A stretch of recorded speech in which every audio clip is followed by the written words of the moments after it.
And always a dollar short. We are the Wrestling Underground Podcast. I am your host, as always, Chad Porto, and joining me is the glorious one himself, Marcus Green. Marcus, it is not Tuesday, even though we both think it is. Happy Wednesday. Yes, we are your Wednesday night delights. Kick rocks, Morrison. We got this. Keep kicking rocks, because you haven't done anything since you left Impact. Face the facts. Because I'm the... Nope, I'm not going to do it. Nope, not going to do it. Not going to do it. Not going to do it. Not going to do it. So, we were going to do a show last night, because yesterday was Tuesday. We always do shows Tuesday. 11:30 rolls around.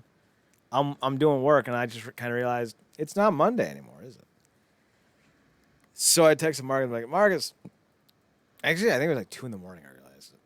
I was like, Marcus, forgot to do a show, and Marcus was like, yeah, I slept through it anyway. I'm like, oh, good. Well, then serendipity has smiled upon us. But then we woke up this morning, and I realized serendipity is kind of in love with me. Because then we got some big news stories to talk about. I'm like, oh, jeez. Oh, jeez. So, by now everyone's aware that WWE had massive cuts on their talent side of things. They're really just making some peculiar choices, leading to a lot of people to think that they are, in fact, thinking of selling. That'd be a thing, I guess. I don't know. I mean, it would make kind of sense. They're not going to get the same kind of TV deal the next time through. They literally hit an all-time low on Raw ratings. We already know that the network failed. So, yeah, it kind of makes sense to go 3 for 3 to sell the company. But joining them on the unemployment line, potentially they sell. Braun Strowman, Aleister Black, Lana, Murphy, Santana Garrett. We also know Ruby Riots. And did I forget anyone? You said Murphy, Braun, Lana, Ruby. Ruby. I think that's everyone. Yeah. I think.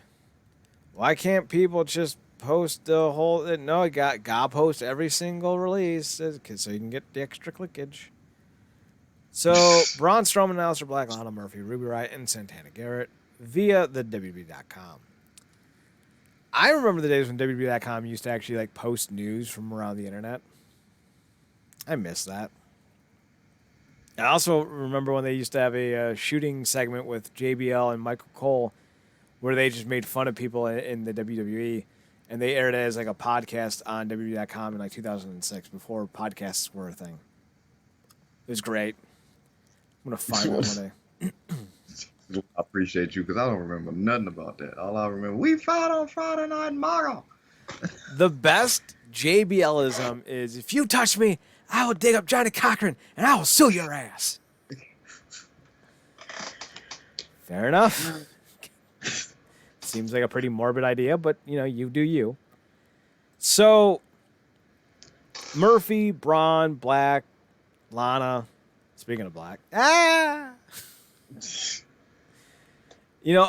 the grouping, I know a lot of people are talking about Murphy being a hidden gem and Aleister Black being just wasted potential and Braun Strowman being a pretty big deal. And I think the ironic thing is you're probably looking at, 4 guys. If I'm going to predict, I could see Buddy Murphy going to MLW. I could see Braun Strowman going to New Japan or All Japan. I could see Aleister Black going to Impact, and Lana I can see going to AEW. AEW's not going to sign these guys. They'll sign Lana because Rusev will push for it or Miro will push for it. But, I can't imagine them having the space or the energy to try to promote Tommy End when they already have so many guys they're not using to their fullest potential. So, I don't know. Marcus, let's start with Braun Strowman. Where do you want him to go? Where in the world is Braun Strowman? He need to go and be like a big-ass bartender or security or something. I don't want to see it. He just... one of the biggest disappointments. He's a big deal because he's big. If he wasn't big, like wouldn't care. But like you said, I could see him potentially. What you said, like New Japan. You said he could go. Mm-hmm. He could go there. You know, maybe run into Fale or something like that. I hope Impact doesn't touch him. Um, you got a big man. Like do some great stuff with Cass. Um, yeah, but Strowman, I don't. I honestly don't care. I kind of want him to kind of venture off and do something else. Honestly, besides wrestling. Yeah, that wouldn't be the worst idea. I doubt he's gonna go away. I could very much see him going to Japan. I could see him doing some stuff in All Japan or Noah. It all depends on who's willing to fork up the money. But I don't know if he's gonna, make an impact. Mostly because Impact's a working brand. Like W Morrissey would make sense because he can work.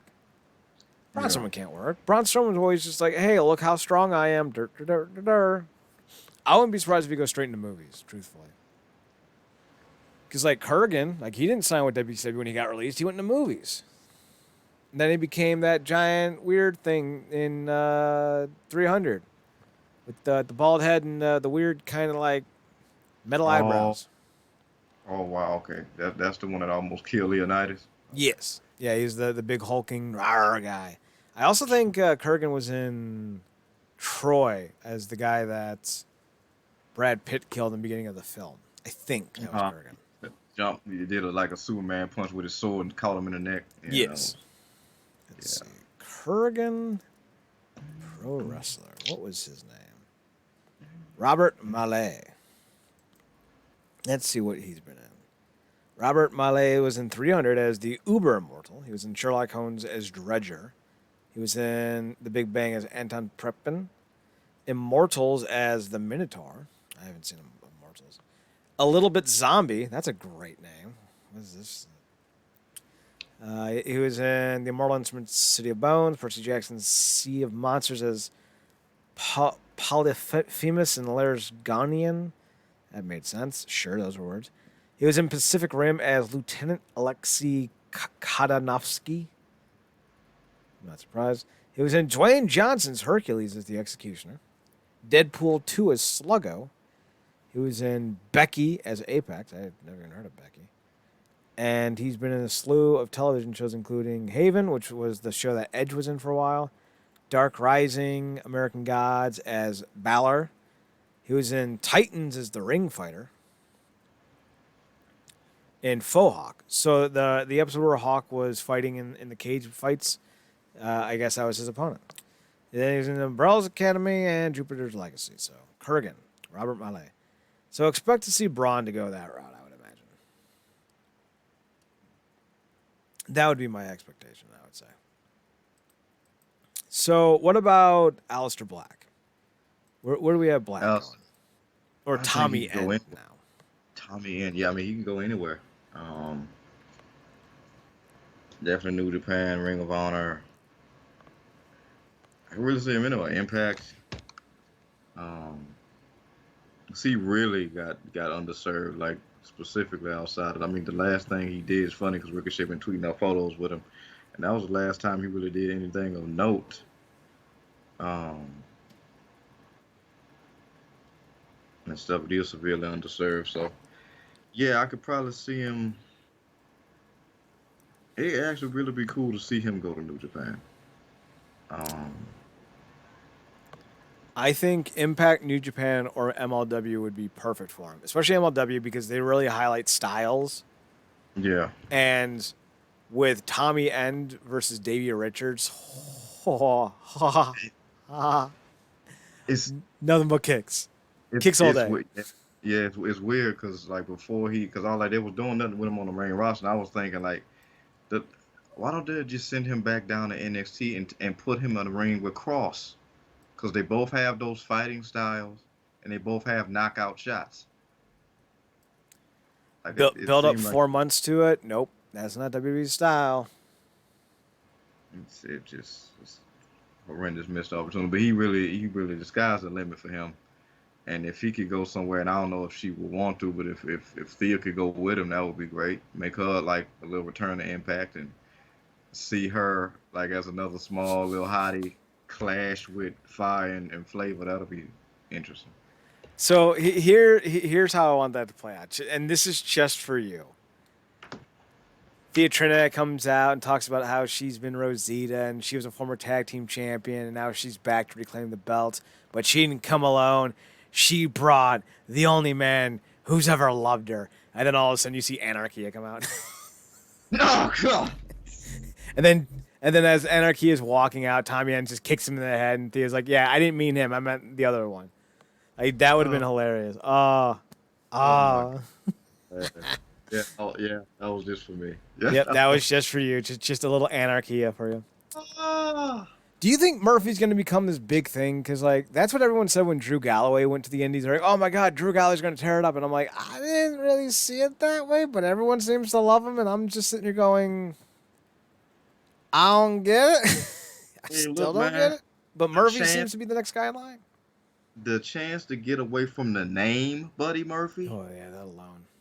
enough is damn near sky's the limit. So he can definitely go, hands down. I mean, you switch up that look, obviously the name, and you put him in a situation like he was another name I think could really thrive quickly and like go somewhere and have like a Juice Robinson running in New Japan.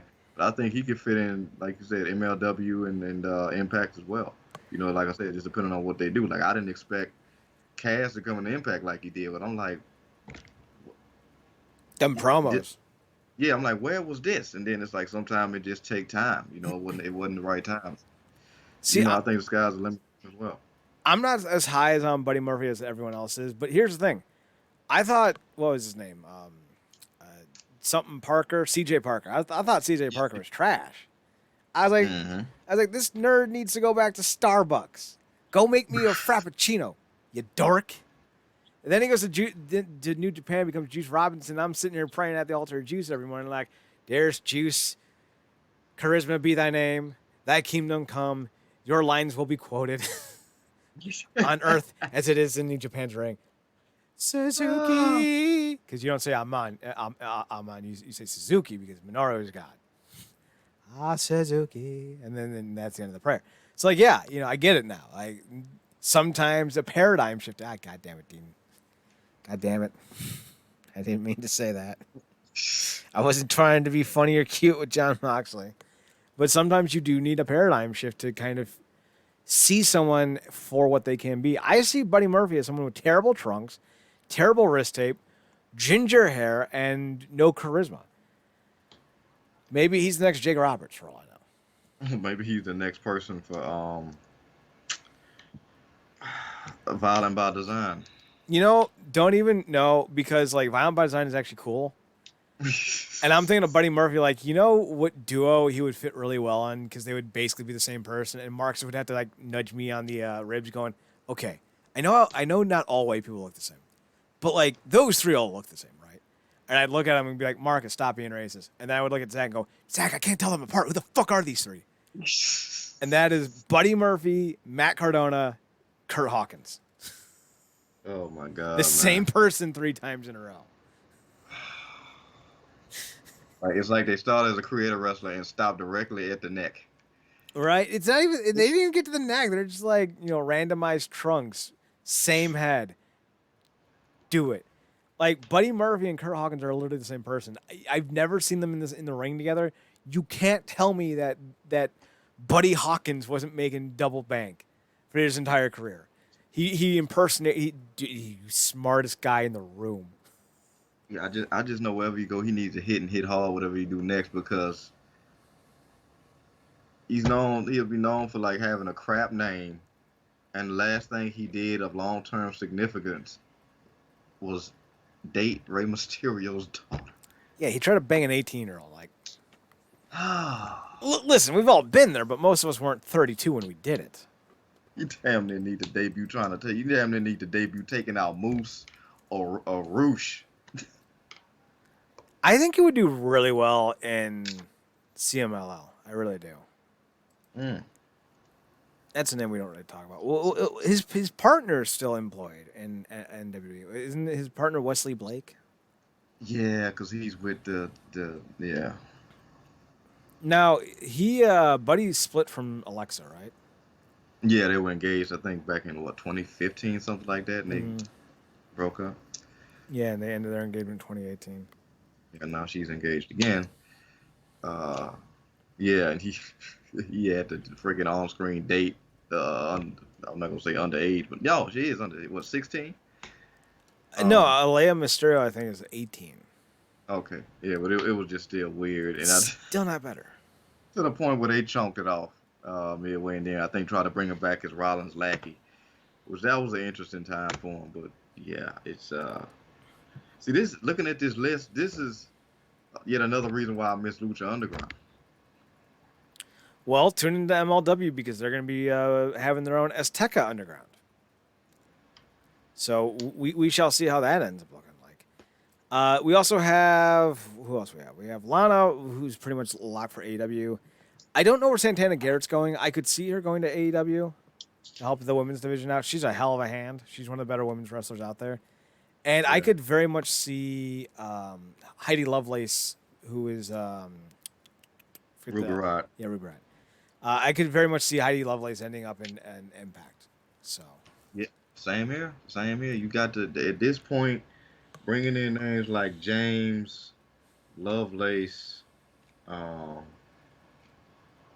maybe somebody else, because you got to line up somebody to be able to take that belt off of Perazzo. Yeah, Deanna. So they got like the Juicy said, man, they may be changing up that promo package. I could see Mickie James going to the NWA, to be with her husband, assuming they still get along. I'm not saying they do. I'm not saying they don't. But the funny thing is, like, let me see this. I'm trying to do two things at once. I just looked up NWA from this past week, and apparently Kylie Ray is debuted for the company. I did not know that. Smiley Kylie Ray, the one thought was done. Okay. Yeah, she's back. So here's the card for NWA's When Our Shadows Fall. Terrible name. The End, which is Odinson and Pero versus Sam Rudo and Saul Renaro versus Marshe Rocket and Slice Boogie versus Bestia 666 and Mecha Wolf 450. Marcus, do you remember Damien 666? He was like a black and blue face painted luchador from WCW. Vaguely. His son is Bestia 666. Also on the card, we have JTG versus Fred Rosser, the former Darren Young. Thunder Rosa and Melina versus Kylie Ray and Taryn Terrell. I mean, Melina and Taryn Terrell in the same ring? Yes, please. I've had that dream before. Although, whatever. We'll just keep going. Non-title grudge match. There must be a winner. The Pope versus Tyrus.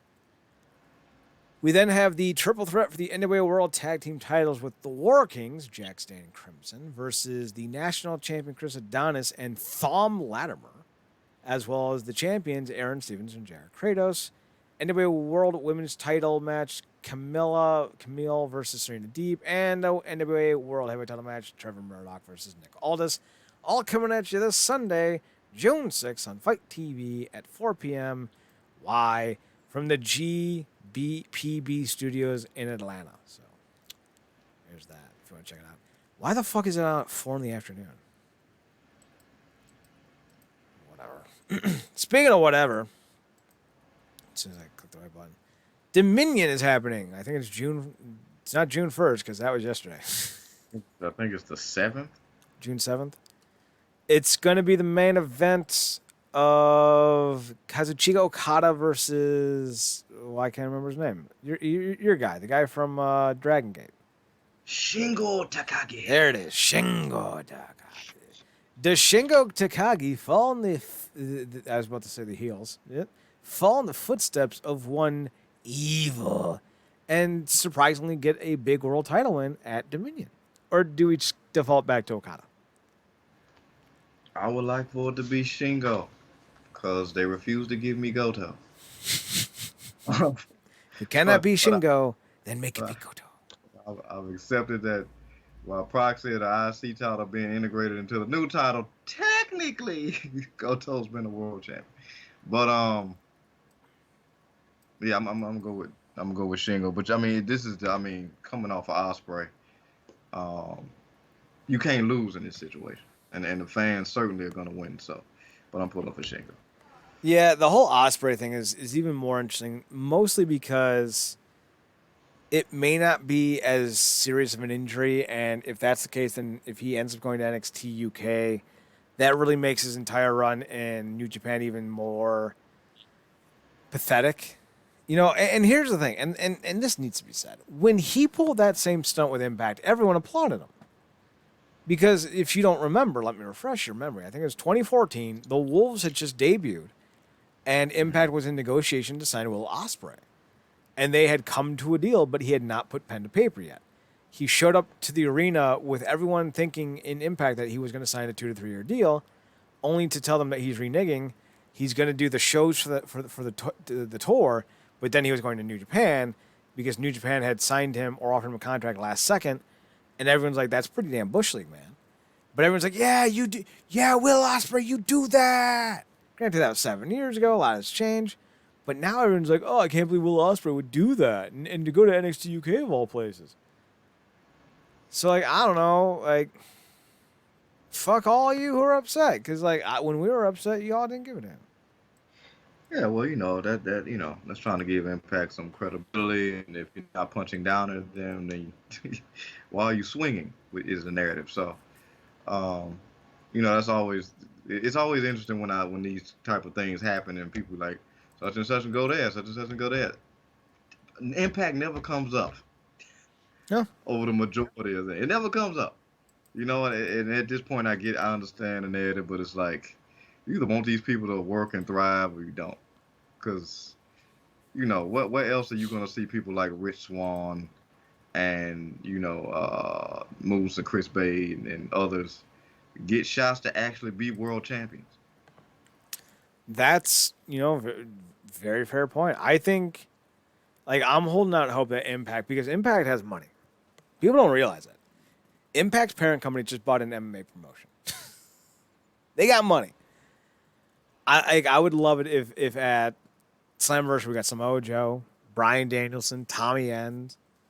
That'd be so just yes. Over and Jesus, man, go on, get me the lotion. Come on. And like here's the thing, like 2 months ago, 3 months ago, we were talking about the Impact roster's kind of a little shallow. But in the last few months, they brought in Joe Doring. Rhino's a tag team champion. They had Juice and Dave Finley Jr. They have Koji. Right? Isn't Koji in there? No. Kojima's in there because he's going to face off with Doring at Slammiversary, which is great. I love that. That's great. And granted, he's only there on a kind of an exchange, but still, hell yeah. They got Sammy Callahan who's sticking around. No, he's gonna take him on a Rebellion. That's what it is. Nope, that's not what it is. When are they gonna? They have a show before Slammiversary. Let's see, Kojima, Impact.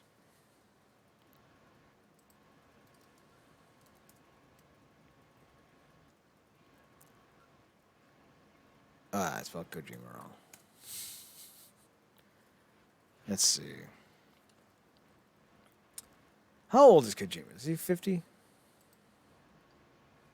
Yeah, I want to say something like that.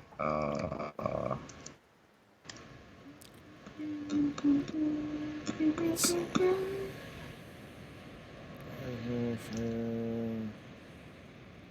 So Toshi Kojima is 50. Yep. Kojima, Lariat. I'm just fucking with you. One of the best fucking segments in the history of wrestling. Just CM Punk fucking with Dave Sapolsky. So yeah, I don't know what the fuck is the next event called. I'm looking through this write up and here we go. I'm about to sign. Against the odds. That's what it is. That's what it is. Against the odds. By the by, that promo by Eric Young on Impact was actually really fucking good. And I loved the way he used, we made sure that Rhino turned against you by design. We cashed in on his title reign, so you couldn't do anything to stop us by design. I was like, that's really good. I like that. So like, kudos. So Kojima's taking on Doring against all odds. The main event's Moose and Omega, Parazzo, and Rosemary for the knockout title so far. Should be interesting. Let's see. Marcus, AEW Double or Nothing was this weekend. Yes, it was. I didn't hate it. Same here. That's high praise for me with AEW. I didn't hate it. Granted, I skipped the Triple Threat main event, or not main event, the Triple Threat World Title match. So like that was the thing, and the main event was not great, but it had less shenaniganry than the first one when Matt Hardy was transforming like a doorknob. It's weird because I prefer that one. Really? You know how I am with the outlandish, Yes. the commitment to the outlandishness. So. Well, your favorite movie villain is the Riddler from Batman Forever, so like I shouldn't be surprised. Come on, and freaking Ortiz drowning in baby height water. Come on, man. I did like the cameos in this one a little bit more, especially the Conan LAX one. Like that was dope. Oh, that was probably my favorite part. The one thing that these matches piss me off because like all you have to do is pin someone once, and like Guevara gets handcuffed. Why didn't Spears just hold his other shoulder down and get the win? He's already handcuffed to the ground. Like you can just put your knees on his chest and win.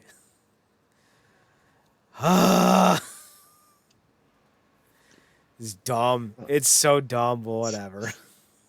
We have to end it it ended in the ring. Yeah, so. Did it have to end in the ring? I don't know. I don't think it did, but that's wrestling for you. You know why we're doing the steel cage? It can be so people don't interfere, right? Because that was the whole match. Free. So, opening match was Serena Deeb defeating Riho by submission. First match of the night was Adam Page versus Brian Cage. Brian Cage came out looking like a total Dorkosaurus Rex. Yeah, he gotta stop wearing that stuff. He looks like Jax from Annihilation. That's a compliment. No, he looks like that 7-year-old from down the street whose mom is a single mom and kind of has a little bit of a drinking problem, but she still tries. And her son wants to go as the Terminator, so she gets like all the cardboard and tinfoil she can find, but there's not a lot. So he kind of looks a little janky, but he still goes because he's happy because his mom actually was sober for a few hours. That's what Brian Cage looks like. He looks like that kid on Halloween. Yeah, you're not wrong. It was bad. I like him. It was bad, and I think that match in particular is all the things that's wrong about Cage because he just like we get that he can do all that stuff, but it's just like why are you doing a flip over springboard to do a close like you're not Ricochet? You don't need to be Ricochet. Brock Lesnar was the biggest selling draw for the WWE for nearly a decade before they didn't renew his deal, and he did literally 3 moves. So I don't want to hear this. Well, I need to do it so I can get over. No, you don't. Shut the fuck up. You're a liar. Speaking of liar, pants on fire. Remember when people told me once that the Young Bucks have different matches?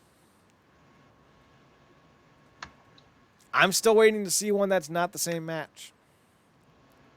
1,000 super kicks, bunch of knees, and then Meltzer driver. Oh my God, you did it. You did the same damn match for the 40th fucking time in a row. Oh, but there's a lot of kickouts, Marcus. Oh, all the kickouts. Oh, really? Because like eventually I'm just like, fuck it. I don't care. After 6 minutes, it's nothing but kickouts. Not the wet bandits, but the near fall bandits. Just as effective at convincing me that they're tough too. Only the wet bandits had more hair, and Joe Pesci was bald. Let's freaking see Chad delivering pieces of the Young Bucks house. Talking about maybe my hair be balding a little thinner.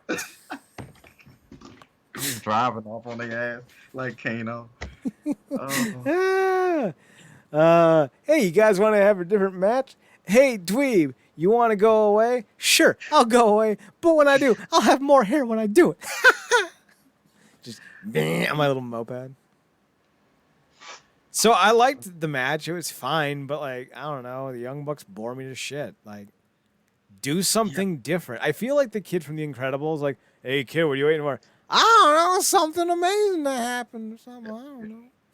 I do like the team of Moxley and Kingston though. Mm-hmm. I think I would have been more interested. 'Cause you essentially know what you're gonna get from the Bucks. You just detailed it: super kicks, monster drive, and near fall you to death. I wonder how, like, if it would have been like a damn near 5-star match had it been like Pentagon and Phoenix versus those two, because obviously those are two different styles and whatnot. But you know they're going balls to the wall on that match. I would have been down for Kingston and Pentagon in Lucha Underground, but since he left Lucha Underground, Pentagon's just kind of, Been I don't regular. know. Yeah, he's fucking Grand Metalik with a cool mask. Like, you ain't it anymore, homie. You ain't it. Like, you used to be it. You used to be it, but now you're just a mid-carder. Because I'll go back to the day like, who's this guy? Melik. Melik. So yeah, Pentagon, what have you become, my friend? So Jungle Boy won the Casino Battle Royale match thingamabobber, defeating Christian Cage. I still think this is the dumbest fucking concept they ever came up with. Whatever. Also in the match was Matt Sydal, Powerhouse Hobbs, Dustin Rhodes, Max Caster, Isaiah Cassidy wearing suits for some reason, Matt Hardy, 10, Nick Camarado. Like, most of these dudes, I had no idea who they were. Like, who the fuck is Nick Camarado? Serpentico, I know him. Brian Pillman Jr., Griff Garrison, Colt Cabana. Again, like you have Colt Cabana and you put him in the Dark Order. Like, do you know how to make talent useful? Like, do you know how to utilize names? Because I'm asking because I'm concerned about your well-being in future AEW. Like, you have one of the funniest comedic wrestlers of all time, and he's doing what? I don't get it. This is worse. The Dark Order is worse than NWO in 1999. Worse than NWO Hollywood in 1999. He's in a group that wears masks and he's wearing a singlet. He's in a group with no charisma, and he's the only person with charisma, and he's not the leader. Boom, boom. Book you badly. Boom, boom. AEW. Anthony Bowens, Penta El Zero Miedo. What a terrible fucking name. Penta the Zero Death. Oh, you got me. Or Zero Fear, or whatever it is. Penta El the Zero Fear. Which makes sense now, because when's the last time he killed somebody? Right? Mark Quinn, also in a suit. Aaron Solo. Evil Uno, Lee Johnson, and the surprise was Leo Rush. And I was like, oh, cool. As long as it wasn't Bryan Danielson. I would have cried if that happened, because I don't need this company getting any more talent to not use correctly. No, thank you. Cody Rhodes defeated Anthony Ogogo. I thought I was saying his name incorrectly. Turns out I wasn't. Ojo. He is Ojo. He's a former bronze medalist in the Olympic Games. Everyone was kind of mad that he lost to Cody. And people are like, hey, Cody looks like Homelander. And I'm sitting here going, you don't know what Homelander looks like if you think that's the case. Homeless lander. I like Cody Rhodes' outfit. It was nice. A little tribute to Memorial Day. I dug it. The American Dream facing off with the British dude. Like, yeah, it worked. It was fine. Match sucked. Couldn't give a shit about it. Go. He seems all right. I like that they're trying to build up guys, but like they're doing it. I think they're doing it the wrong way. I think some of these guys like go. Mark Quinn and his partner Isaiah Cassidy. Have they won the tag team titles yet? No. You know, those two, Brian Pillman Jr., Aaron Solo, the whole Dark Order, they should be on Dark, working matches against one another. Putting them against the names doesn't really help them if they're just going to lose and not replace them, because if Ojojo or Ogogo or if he were to beat Cody, then what? Cody's not gonna give up his spot. You know, like he's not gonna get pushed in the main event scene because who the fuck is he? I've not even heard his name pronounced correctly once yet. Yeah, Ogojo. I think people forget, Go man. go And Gio, go go Gio, if you go didn't go. like the match, the build was horrendous. Um, but What's shocking? No. yeah, like I think people forget like Cody's position in this company. Like he's only gonna go so long without a win. So I didn't see that coming.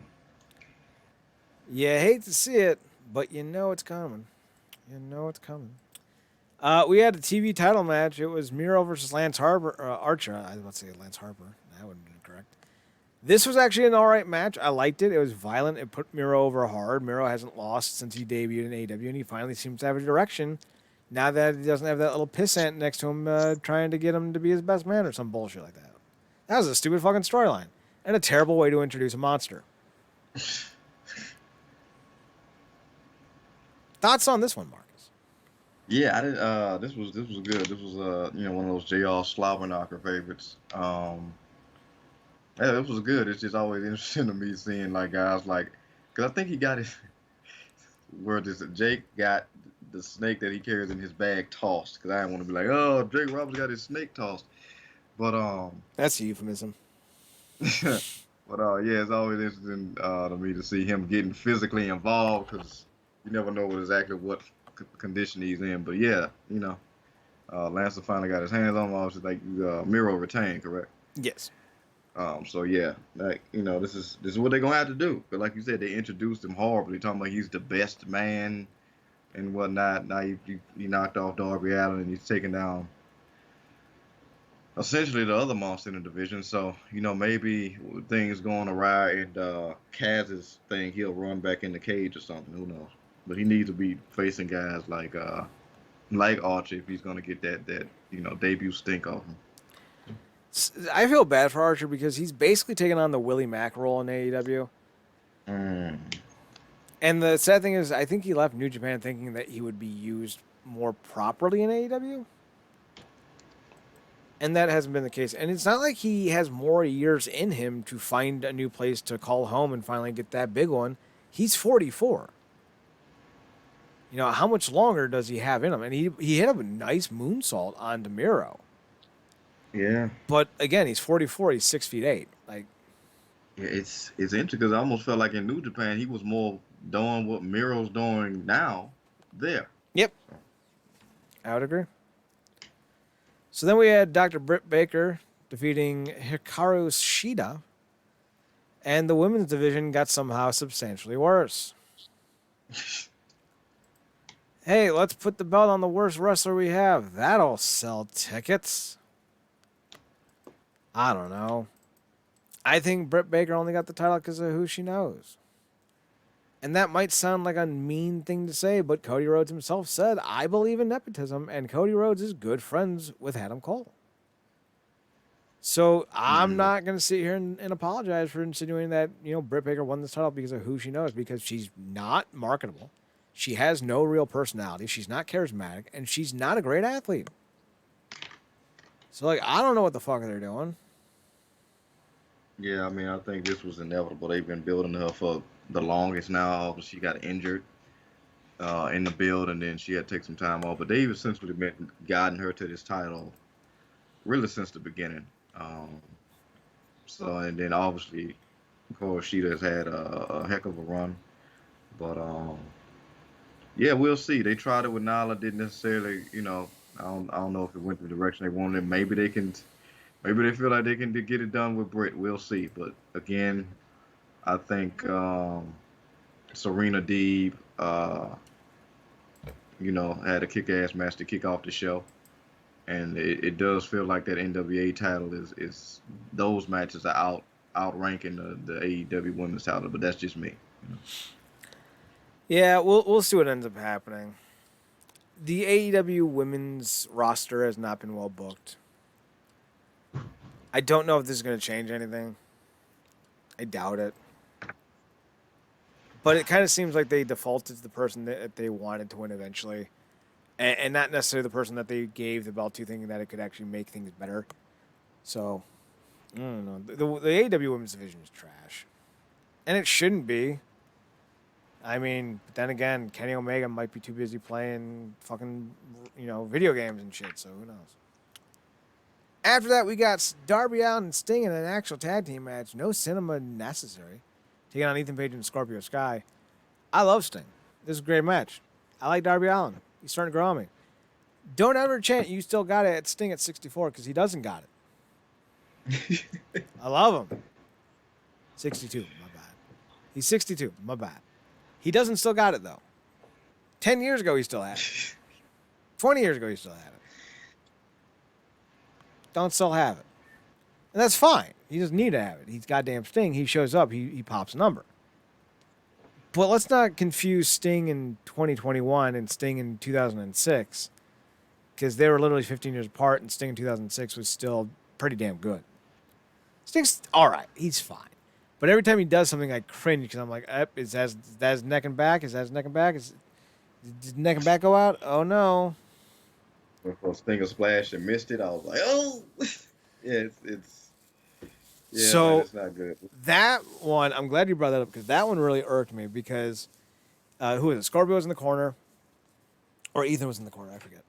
I think it was Ethan was in the corner. And Sting goes to run, and Ethan bails out.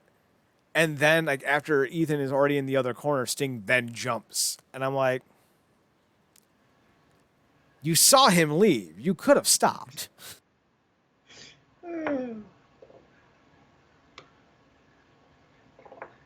So that was the thing. Yeah, it reminded me. You remember that clip of they showed Batista when he kind of got pushed and he oversold it? Yes.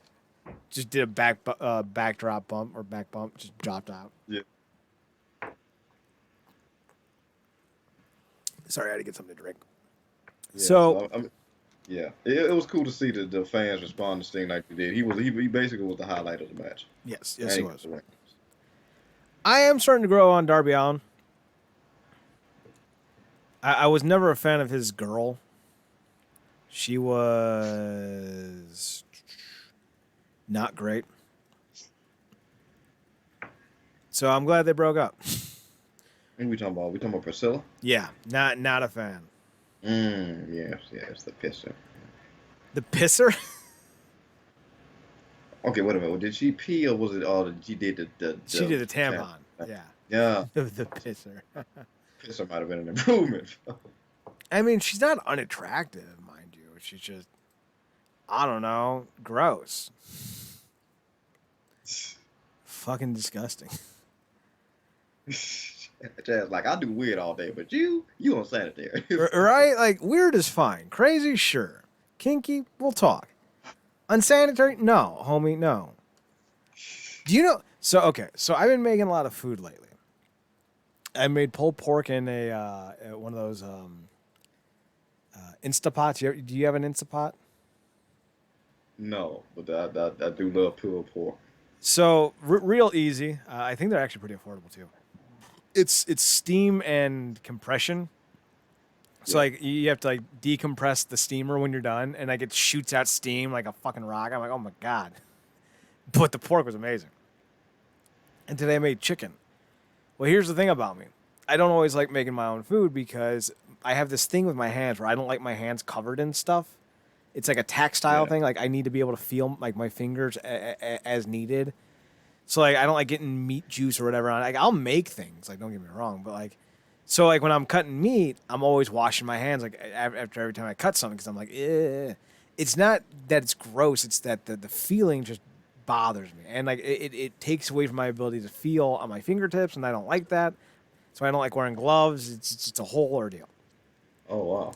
Yeah, it's a weird thing. It's a weird thing. Like I don't like hand cream. I don't like, anything that's too oily. And specifically on my hands, not nowhere else. Like if you threw like mud on my face, I'd just like wipe it on my eyes, and be like, really? Was that necessary? And I'd be fine. But on my hands specifically, and I don't know why. I'm sure there's some childhood trauma that has influenced it. So like for me, sanitary, especially with my hands, is a big deal. So like I look at Priscilla Kelly and I go, you fucking nasty. I know the tampon was fake. I'm not stupid. Still gross, homie. Still gross. So I'm glad Darby's away from that nonsense. Just don't die, Darby. Like, Jesus Christ, I've seen this dude do some stupid shit.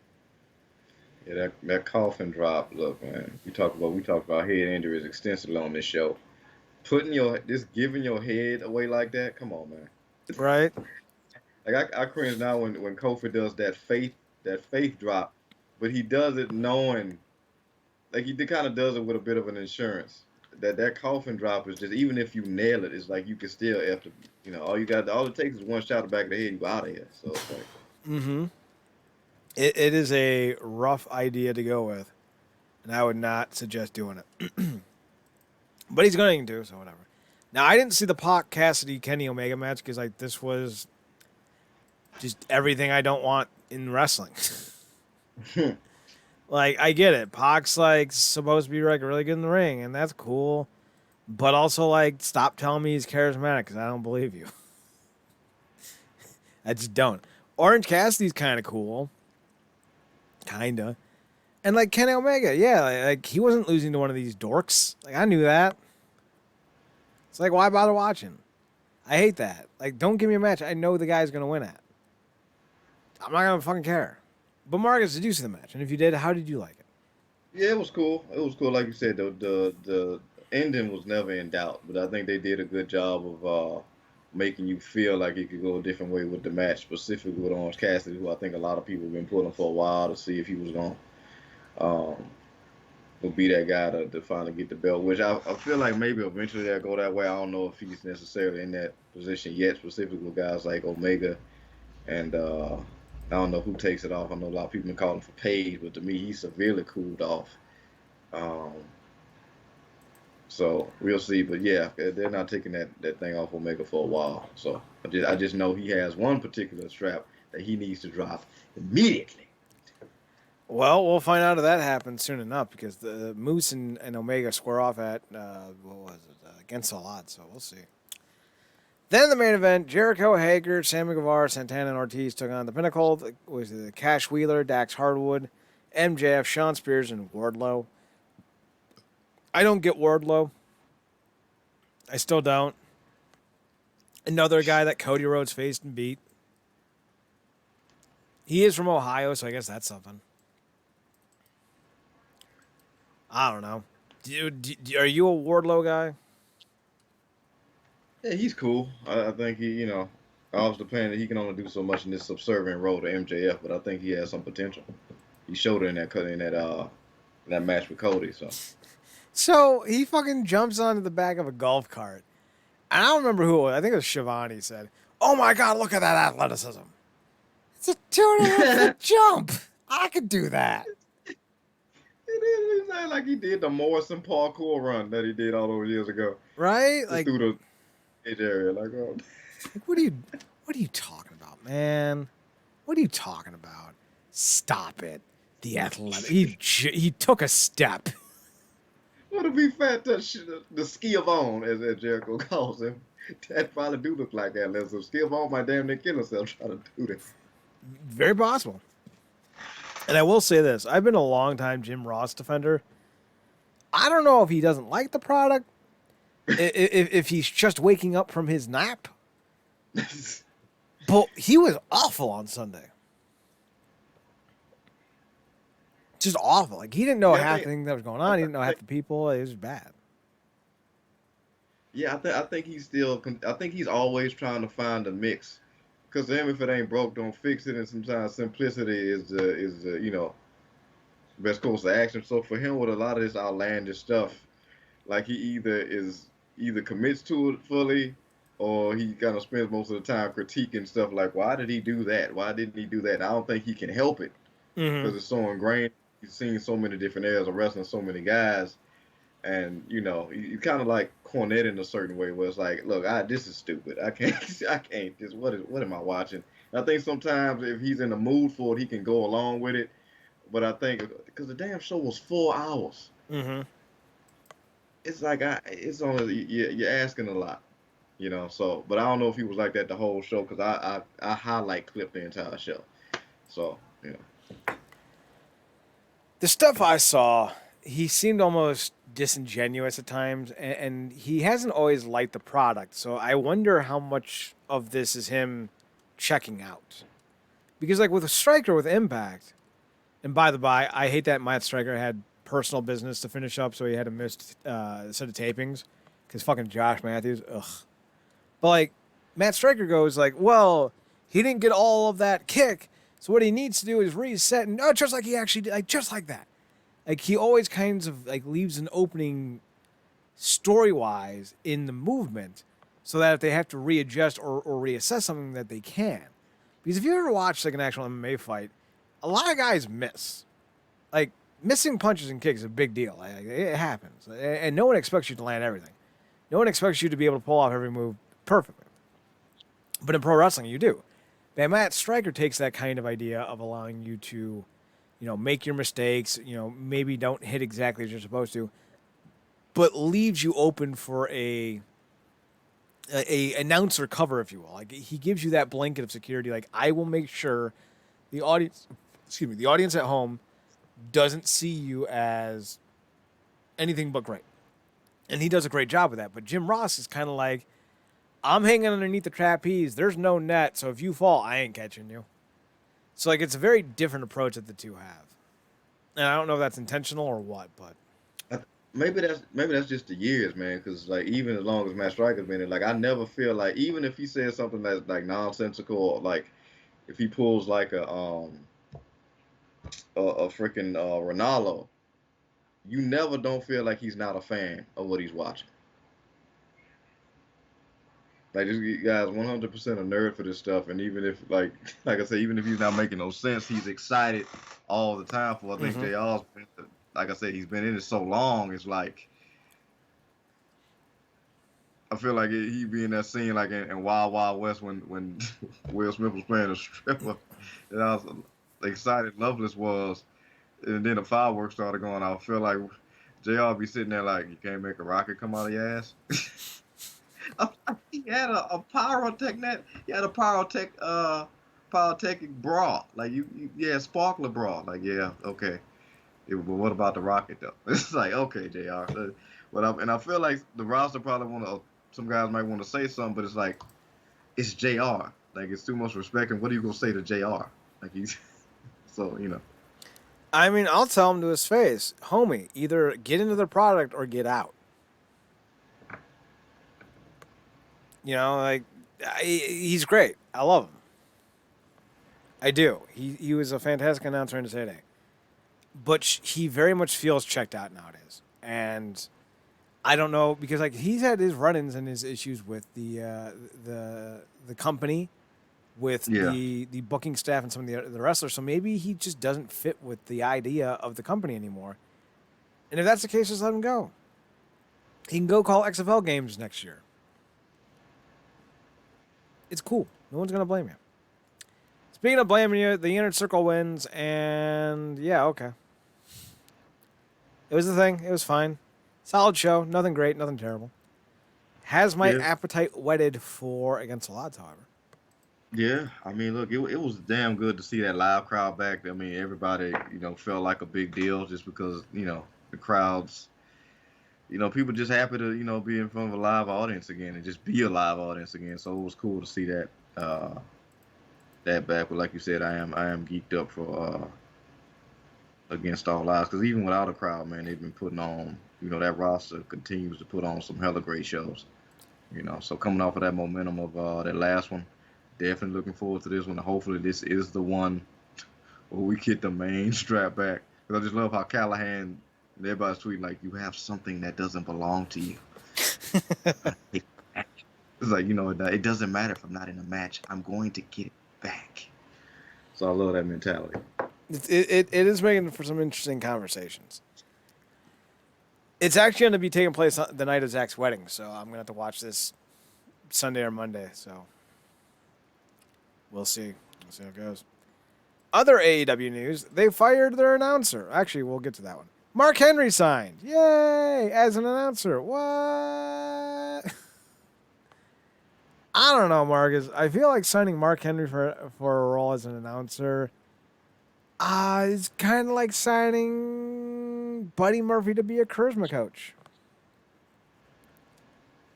Just because you think he might be able to do it doesn't mean you should be trying to do it. Wait a minute, so he gonna be doing commentary? Yeah, they're debuting a new show called Rampage on TBS or TNT. It's gonna be on Friday So he night. gonna be with Big. Okay. No. Oh yeah. Oh yeah. He's gonna do a big show. Yeah. I'm sorry. Yeah, you're 100% right. He's gonna do a big show. He's gonna do the announcing work for Rampage. And like, I don't remember Mark Henry ever being on commentary before. I heard him do promos before, and they were okay. But we're talking about speaking a lot, not just for 2 minutes in a segment. So that was kind of one of those things where I'm like, Marcus, I don't know. And like, wasn't he just training for a comeback with the WWE? Yeah, because I think he poker faced people again because I think a lot of people was like, oh, he's coming back. And he was like, oh, I'm coming back. It just ain't here. And then it's ironic because that interview he gave, I think it might have been a Busted Open or something like that. I mean, obviously he does Busted Open, but he talked about like he went to the company like to get like a more executive role, and like he got let somebody told him like they were gonna be heading towards doing a lot of cutting of the fat, and then obviously this happens. But I think he could have obviously stayed if he wanted to. It's just like I think he told Vince like somebody under you doesn't necessarily see me as an asset like that. So we went somewhere that did. So it's gonna be interesting though, like because he ain't gonna be Booker T on the mic, which at this point probably a plus. But is it? Because Booker T is so bad that he's hilarious. Yeah, I mean I do go back and watch some compilation videos where he said freaking he said like with Batista was fighting somebody I think it was Finley, and he said Batista is down like 6 times back to back. It was hilarious. But Oh yeah, during Booker T and Batista's feud. yeah, I remember that. Batista's down. Batista's down. Batista's down. Batista's down.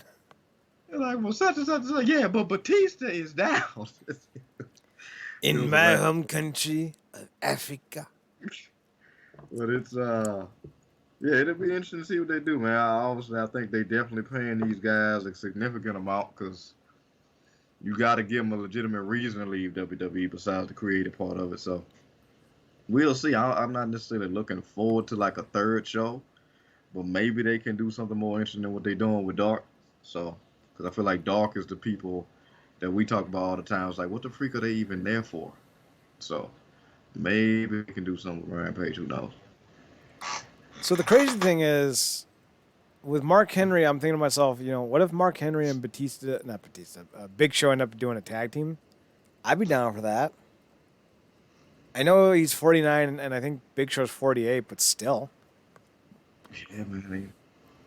World's Strongest Slam, Weapon of Mass Destruction Punch, or whatever, and both of those guys are slim and probably move a lot better down, better on the knees. And I don't think Henry was really too satisfied with the last thing he did in the ring because it just wasn't clicking. I remember he went somebody up for a World's Strongest Slam and they slipped out of his hands or something.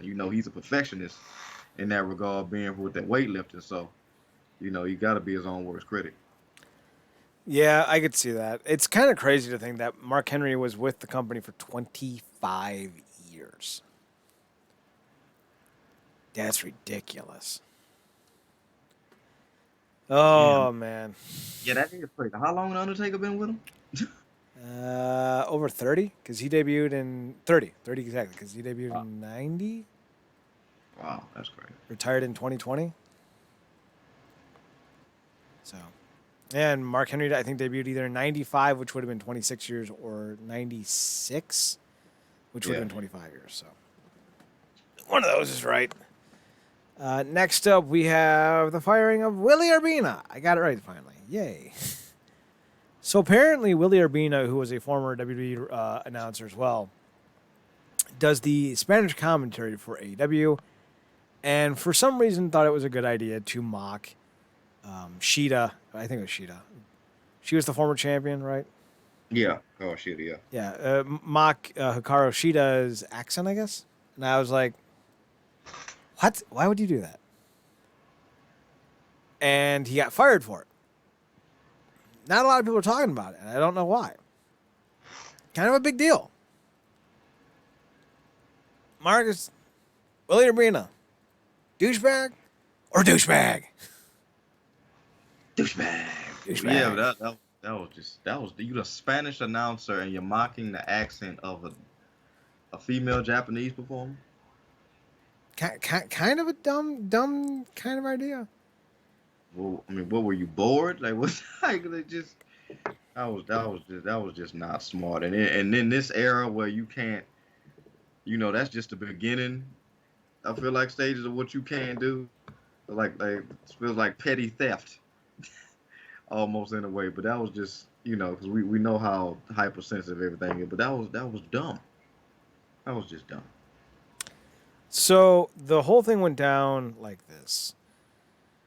Arbina made fun of Shida's Japanese accent while providing commentary for Dynamite, resulting in his firing from the company prior to Sunday's Double or Nothing pay-per-view. According to Sam Reuter of Cage Side Seats, AEW President Tony Khan comments on the decision to fire Arbina, saying, I didn't think there was an excuse. I was not happy afterwards. I heard what was said and having our commentators involved with what was said about her, who I also apologize to. I thought it was in the best interest of the company to make this decision. Apparently, because I didn't listen to the Spanish feed. Why would I? I speak English. Apparently, Thunder Rosa and Dasha Fuentes, I think, were also on commentary. And they tried to get Arbina away from the topic, but Arbina dove right back in, causing Thunder Rosa to be very uncomfortable. And I kind of just thought to myself, yeah, I would be too if my co-host was doing some racist bullshit. So, I don't know. You're going to do that with those two women who are fluent in Spanish. So I'm guessing he thought he had some type of camaraderie that they're going to support the woman. And it's not easy for a lot of those Japanese wrestlers because they had her when they did the promo for her in Breaker's match. She was talking in English. Mm-hmm. That's not necessarily something you get from all those Japanese wrestlers. And that's not something that's necessarily easy for them. So, but the fact that he was making fun of her Japanese, I was like, what are you? It was dumb. It was you dumb. You set yourself up for that L, sir. So apparently, while Arbina got fired, he wasn't the only one involved in this. As Alex Abrahantes, I think I'm saying that right, was egging him on. Here's the whole translated conversation on the Spanish commentary as brought to us by Luis Pulido. And by us, I mean Wrestling Inc. Abrante says, do Shida, as in do her voice, asking for a version of her accent. Arbina then starts to do an incoherent, stereotypical accent of a Japanese person. Thunder Rosa then replies, shut up, holy crap. Arbina continues with the rant. Thunder Rosa then chimes in as well, again saying, I will throw this pen at you if you don't stop. Dasha, far more serious, says, stop it, you are mean. So it was not a good moment for them. And I don't know. I would fire Abrahantes too if he was involved in kind of goading the whole situation. It's kind of a messed up situation, man. I don't know how you thought that was gonna finish well. Like you thought they was gonna.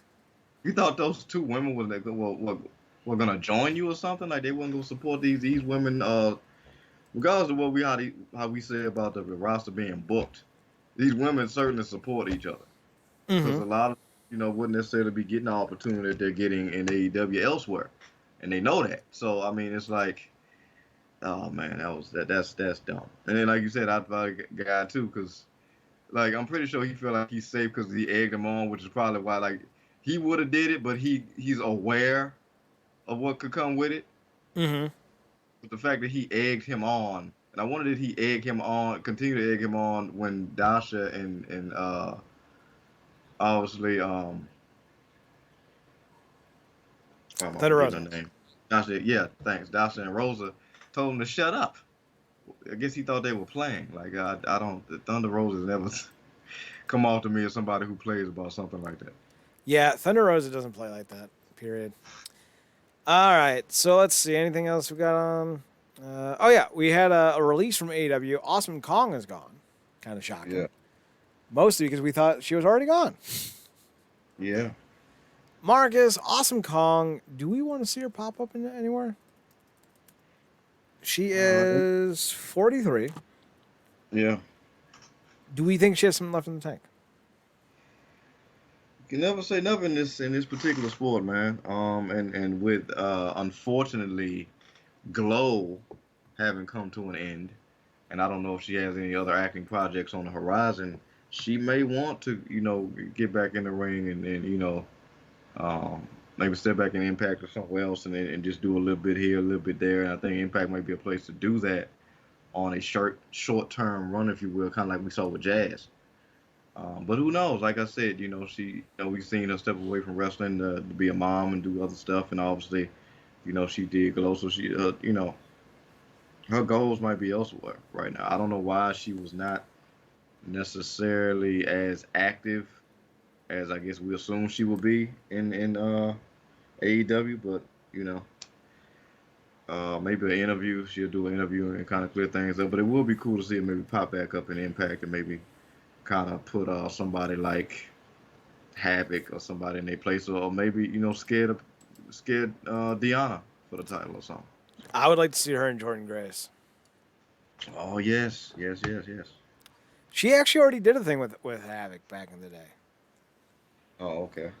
It was for like 2015, I think. It was in the dark era of Impact, the Destination America era. Oh, okay. That's why no one remembers it. So I think that's it. I think we're done for the night. Let's see. Yep, back to the beginning. So with all that being said, we're going to wrap it up. RealNerdcorp.com, RealNerdCorp.com. We're on Twitter at NERDCRP. We're on Instagram at RealNerdCorp. Marcus can be found on Twitter at ParadoxKid, ParadoxKid. That's the kid. You can also find him on his other podcast, The True Penny Show, TruePennyShow on Twitter. That's True Penny Show on Twitter. You can find me on Twitter at ChadNerdCorp, ChadNerdCorp, and on Instagram at Chad's Photo Hut. Check me out there. Just posted some new photos this week, too, so yeah, thumbs up. So RealNerdCorp.com. We'll see you guys next Tuesday for another edition of the Wrestling Underground podcast. Marcus and I will probably be talking here shortly about doing another My Hero cast, because I think we're done up to episode 8 now, or episode 9, so we might be due. So we'll talk about when the next time to do that one will pop up. And yeah, we'll see you guys next time. Marcus, I'm not done yet. For Chad Porto, wait, I'm Chad Porto. God damn it. Watch more wrestling. I'm Chad. He's Marcus. Marcus, take us home. Good night, me.